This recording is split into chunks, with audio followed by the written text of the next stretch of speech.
जय हिंद दोस्तों, स्वागत है आप सभी का फिर से मेरे YouTube चैनल पे। दोस्तों आज की वीडियो में हम लोग बात करेंगे ऑप्टेटिव सेंटेंस के बारे में। ठीक है, इसके पहले मैं आपको assertive sentence, interrogative sentence, imperative sentence, exclamatory sentence पढ़ा चुका हूं, जो कि इस प्लेलिस्ट में आप जाकर के वीडियो को देख सकते हो।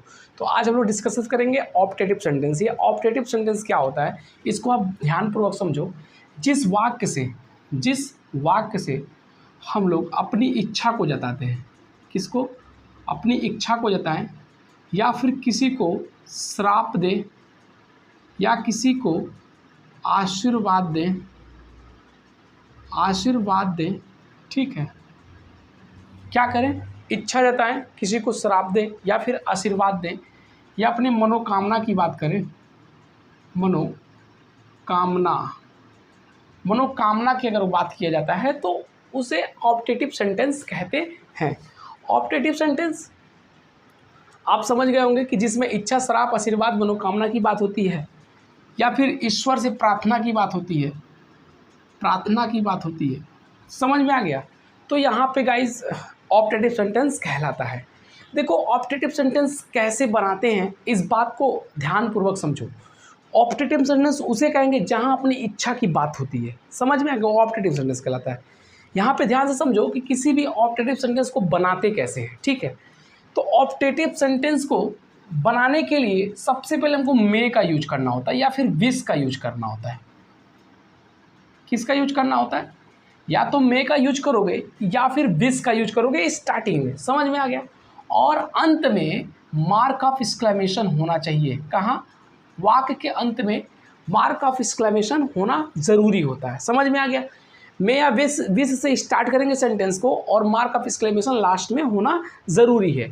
जैसे कि आप एग्जाम्पल समझो, भगवान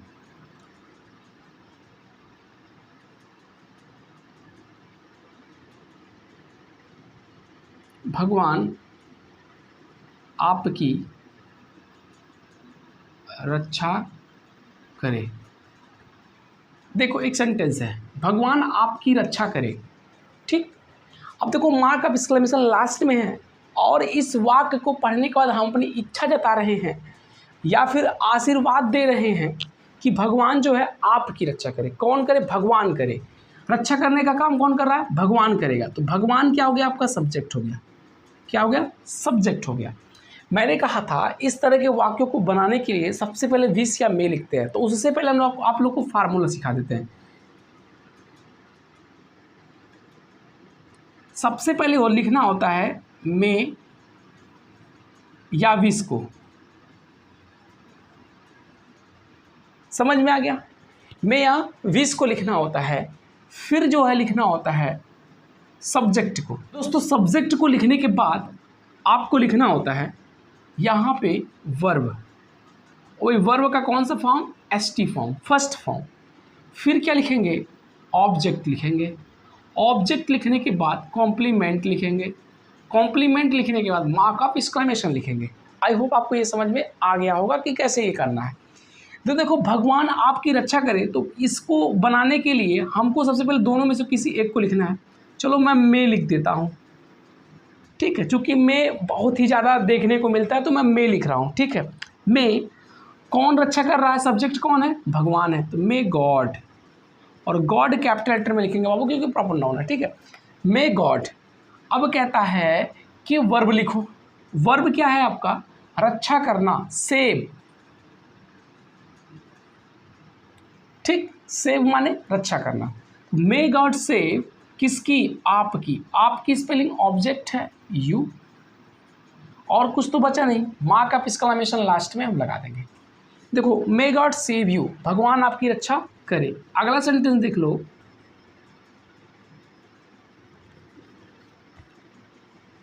भगवान आपको आशीर्वाद दे। आशीर्वाद दे, भगवान आपको आशीर्वाद दे। तो क्या बनाओगे आप सेकंड सेंटेंस को? मे गॉड, क्योंकि भगवान ही देगा ना, तो क्या लिखेंगे?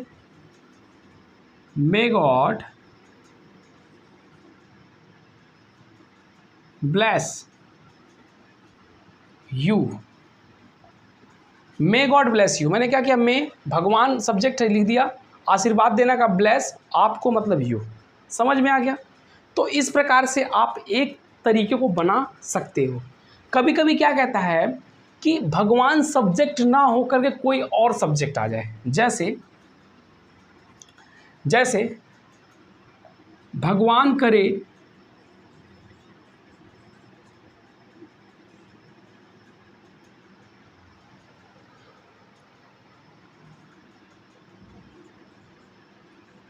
वह मर जाए। आप ये सुने होंगे, भगवान करे वह मर जाए। देखो, भगवान करे वह मर जाए, मरने का काम कौन हो रहा है, मरेगा कौन, वह। जो काम होता है जिसके साथ, वही सब्जेक्ट कहलाता है। तो वह क्या आपका सब्जेक्ट हो गया। भगवान करे वह मर जाए, तो यहाँ पे भगवान करे की स्पेलिंग नहीं लिखेंगे। जब भी इस प्रकार का सेंटेंस आएगा, भगवान करे, खुदा करे, अल्लाह करे, तुम नरक में जाओ, तुम सफल हो जाओ, समझ में आ गया, तो वहाँ पे इसकी मीनिंग नहीं लिखी जाती है। आपको इसी फार्मूले के अकॉर्डिंग चलना है। मैं या भी सबसे पहले आपको लिख लो, अब आपको ही लिख देना है। यहाँ भगवान करे गया घर अपने, मे he died, may he die, क्या लिखेंगे, DIE, लास्ट में mark of exclamation, may he die. समझ में आ गया। भगवान करे वह मर जाए, मे ही डाई। समझ में आ गया यहाँ पे।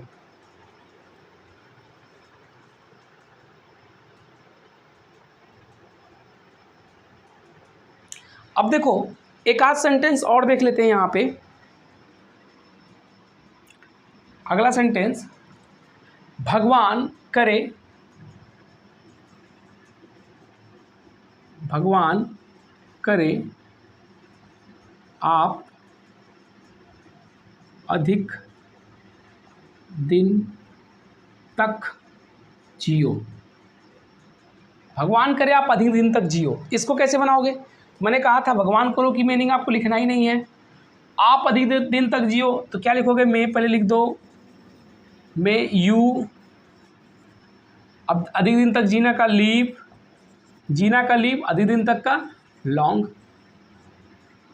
लास्ट में mark of exclamation, may you live long. समझ में आ गया। तो ये यहाँ तक की बात हो गई। आप इसका स्क्रीनशॉट ले लो, फिर इसका मैं निगेटिव आपको बता देता हूँ। तो गाइज आप स्क्रीनशॉट ले चुके होंगे। अब देखो इसके बाद क्या होता है, निगेटिव कैसे इसके बनाते हैं हम लोग। तो दोस्तों इसका निगेटिव जब बनाना होता है तो क्या करते हैं, इसी सब्जेक्ट के बाद, क्या इसी सब्जेक्ट के बाद, निगेटिव फार्मूला मैं लिख रहा हूं, तो देखो इसी सब्जेक्ट के बाद क्या करते हैं, इसी सब्जेक्ट के बाद नॉट या नेवर,